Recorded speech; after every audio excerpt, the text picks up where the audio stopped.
Chapitre 11, la grande nuit. La fin de la saison approchait à grands pas, et avec elle, l'excitation qui accompagnait les derniers matchs cruciaux. Marco sentait que quelque chose de grand se préparait, que l'Inter était sur le point d'atteindre des sommets qu'elle n'avait pas touchés depuis des années. La victoire contre la Juventus avait insufflé un nouvel élan, et l'équipe semblait irrésistible. Chaque match était une affirmation, un pas de plus vers le titre tant convoité. Dans les jours qui suivirent, la presse s'enflamma, et le mot « champion » flottait dans l'air. Les médias, les experts, et les tifosi discutaient inlassablement des chances de l'Inter de remporter le Scudetto. Marco, dans sa petite bulle de passion, était pris dans l'euphorie générale. Les conversations avec ses amis étaient rythmées par des analyses, des pronostics, mais aussi des rituels de superstition, comme porter le même maillot pour chaque match. Le moment culminant de cette quête se profilait, la dernière journée de championnat. L'Inter devait affronter un club de milieu de tableau, mais ce qui rendait ce match encore plus crucial, c'était la position de l'équipe dans le classement. Si l'Inter remportait cette rencontre, le titre serait enfin à leur portée. L'équipe rivale, qui n'avait rien à jouer, pouvait néanmoins se révéler difficile à manier, mais Marco avait confiance en son équipe. Le jour du match, l'atmosphère était électrique. Marco se réveilla avec une énergie inépuisable, le cœur battant à tout rompre. En se préparant, il revêtit son maillot noir et bleu, un symbole de loyauté et de passion. À chaque pas vers le stade, il ressentait la montée d'une excitation palpable. Les rues de Milan étaient envahies par des supporters arborant les couleurs de l'Inter. Les chants résonnaient dans l'air, créant une ambiance festive. Giuseppe Meazza San Siro, majestueux, était rempli à craquer. L'énergie collective était presque palpable, comme une vague prête à déferler.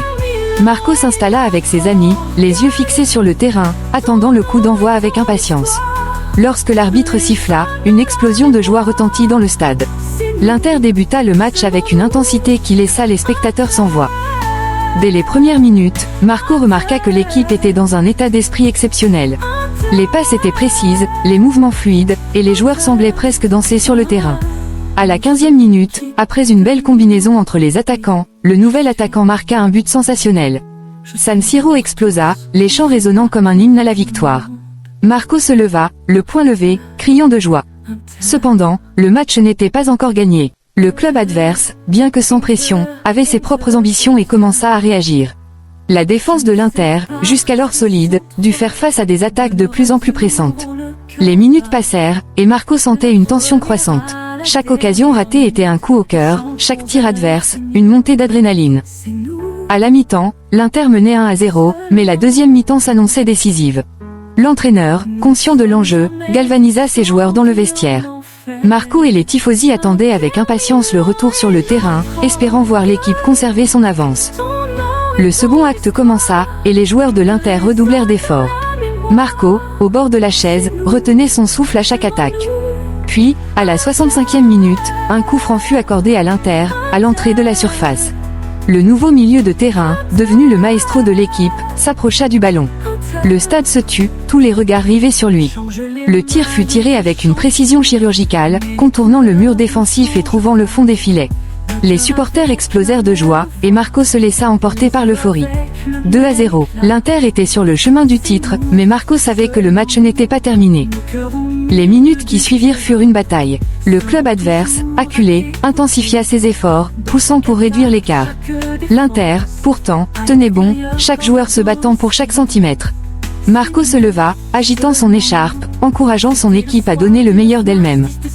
À la 80e minute, un contre de l'Inter aboutit à une belle occasion. L'attaquant, désormais en pleine confiance, se retrouva seul face au gardien. Marco retenait son souffle, puis vit le ballon filer dans les filets. 3-0. Les cris de joie résonnèrent à travers le stade, une euphorie collective qui dépassait l'entendement.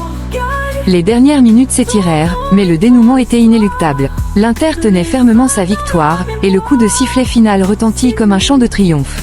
Marco était en larmes de joie, entouré de ses amis, tous unis dans une célébration euphorique. Le titre était enfin à portée de main. Le rêve était devenu réalité. Les tifosi envahirent le terrain, des chants s'élevaient à l'unisson, et Marco se laissa porter par cette vague de bonheur. Ce n'était pas seulement une victoire, c'était le fruit d'un parcours, d'une passion indéfectible, et d'un amour pour le club qui transcendait le sport. Au soir de cette grande nuit, alors que les lumières de Milan brillaient dans le ciel étoilé, Marco se remémorait ce moment historique. L'Inter, sa famille, était enfin de retour au sommet. Les chants et les cris des tifosi résonnaient encore dans son cœur, et il savait que ce chapitre de l'histoire de l'Inter ne serait jamais oublié. La route vers la gloire venait de commencer, et Marco était prêt à la suivre, fier d'être un tifoso de l'Inter, aux côtés de son équipe, vers un avenir radieux. Seulement nous ne sommes jamais